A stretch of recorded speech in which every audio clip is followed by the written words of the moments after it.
Top quality और consistent performance के लिए सिर्फ सिल्वर पंप नाम याद रखना। ವಿಶ್ವವಿಖ್ಯಾತ ನಾಡಹಬ್ಬ ಮೈಸೂರು ದಸರೆಗೆ ದಿನಗಣನೆ ಆರಂಭವಾಗಿದೆ. 9 ದಿನಗಳ ಕಾಲ ನವರಾತ್ರಿ ಉತ್ಸವ, 10ನೇ ದಿನ ವಿಜಯದಶಮಿ ಆಚರಣೆ ಮಾಡೋದು ವಾಡಿಕೆ. ಆದ್ರೆ ಈ ಬಾರಿ 11 ದಿನ ವಿಜಯದಶಮಿ ಆಚರಣೆಯನ್ನ ನಡೆಸಲಾಗ್ತಾ ಇದೆ.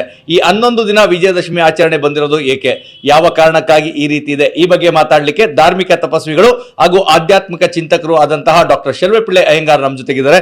ಸಾಮಾನ್ಯವಾಗಿ ನವರಾತ್ರಿ 9 ದಿನ ದುರ್ಗೆಯರ ಆರಾಧನೆ, 10ನೇ ದಿನ ವಿಜಯದಶಮಿ ಮೆರವಣಿಗೆ ಆಗುವಂಥದ್ದು ಸರ್ವೇ ಸಾಮಾನ್ಯ. ಆದರೆ ಈ ಬಾರಿ 11 ದಿನಗಳ ಕಾಲ ವಿಜಯದಶಮಿ ಆಚರಣೆ ಬಂದಿದೆ.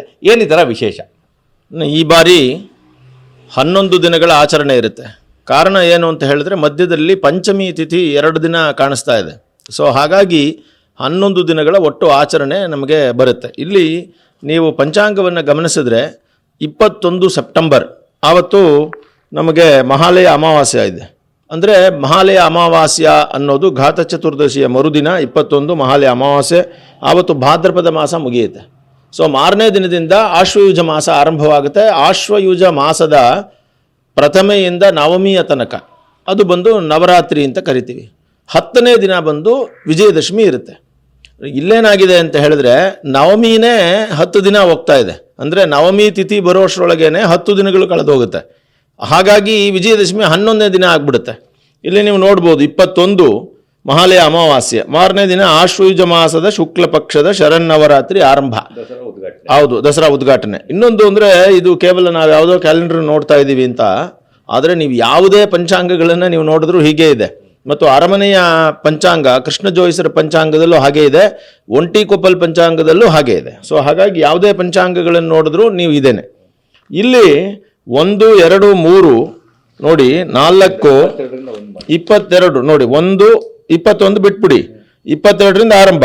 1, 2, 3, 4, 5, 6, 7, 8, 9 ಅಂದರೆ 30ಕ್ಕೆ 9 ದಿನ ಆಯಿತು. ಅದಾದ ನಂತರ ಅಕ್ಟೋಬರ್, ಅದು ಸೆಪ್ಟೆಂಬರಲ್ಲಿ ಆಯಿತು. ಈಗ ಅಕ್ಟೋಬರಲ್ಲಿ 10, 11 2ನೇ ದಿನ ವಿಜಯದಶಮಿ, ಅಂದರೆ ಅಕ್ಟೋಬರ್ 2ನೇ ತಾರೀಕು ವಿಜಯದಶಮಿ ಇದೆ. ಈಗ ಈ 9 ದಿನಗಳ ನವರಾತ್ರಿ, ನವಾನಾಂ ರಾತ್ರೀನಾಂ ಸಮಾಹಾರ ಅಂತ ಹೇಳಿ 9 ದಿನಗಳಲ್ಲಿ 9 ದುರ್ಗೆಯರ ಪೂಜೆಯನ್ನು ಹೇಳಿದ್ದಾರೆ. ಅದರಲ್ಲಿ ಚಂದ್ರಘಂಟ, ಬ್ರಹ್ಮಚಾರಿಣಿ, ಕೂಷ್ಮಾಂಡ, ಸ್ಕಂದಮಾತ, ಗೌರಿ ಹೀಗೆಲ್ಲ ಬರ್ತದೆ. ಸಿದ್ಧಿದಾತ್ರಿ ತನಕ ಹೋಗ್ತೀವಿ.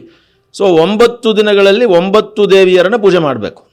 ಈ ಶೈವ ದೇವಸ್ಥಾನಗಳಲ್ಲಿ ಮಹಾನವಮಿಯ ದಿನಾನೇ ರಾತ್ರಿನೇ ಅಲ್ಲಿ ವಿಜಯದಶಮಿಯನ್ನು ಆಚರಣೆ ಮಾಡಬಹುದು ಅಂತಿರೋದ್ರಿಂದ ಅವರಿಗೆ 10 ದಿನ ಬೇಕಾದರೆ ಅವ್ರು ಅಡ್ಜಸ್ಟ್ ಮಾಡ್ಕೋಬೋದು. ಆದರೆ ಮೈಸೂರಿನ ಪರಂಪರೆಯಲ್ಲಿ, ಇಲ್ಲಿನ ಮೈಸೂರು ಅರಮನೆಯ ಪರಂಪರೆಯಲ್ಲಿ ಬಂದಿರುವಂತಹದ್ದು ಇಲ್ಲಿ ವೈಷ್ಣವ ಪರಂಪರೆಯಿಂದ ನಡೀತಾ ಇದೆ.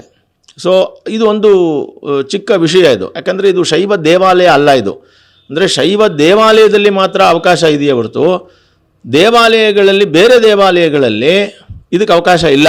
ಅದು ಅಲ್ಲದೆ ಅರಮನೆ ದೇವಾಲಯ ಅಲ್ಲ, ಅದರಿಂದ ಅರಮನೆ ಆಡಳಿತದ ಒಂದು ಕೇಂದ್ರವಾಗಿತ್ತು. ಹಾಗಾಗಿ ಇಲ್ಲಿನ ಪರಂಪರೆಗಳ ಪ್ರಕಾರ, ಹಿಂದಿನಿಂದ ನಡೆದು ಬರುವಂತಹ ಪರಂಪರೆಗಳ ಪ್ರಕಾರ ಇಲ್ಲಿ 11 ದಿನ ನಡೆಯುತ್ತೆ. ಸೊ 11 ದಿನ ನಡೆಯೋದು ಯಾಕೆ ಅಂದರೆ ಪಂಚಮಿ 2 ತಿಥಿ ಬರೋದರಿಂದ. ಸೊ ಅಲ್ಲಿಗೆ ಇದು ದಶರಾತ್ರಿ, ದಸರಾ ಅನ್ನೋದಕ್ಕಿಂತ ಏಕಾದಶರ ಅಂತ ಆಗುತ್ತೆ. ಇದು ಅಂದರೆ 9 ದಿನಗಳ ಇದು, ಮತ್ತು ನವರಾತ್ರಿ 10ನೇ ದಿನ ಮಹಾನವಮಿ, 11ನೇ ದಿನ ವಿಜಯದಶಮಿ ಆಚರಣೆ ಆಗುತ್ತೆ.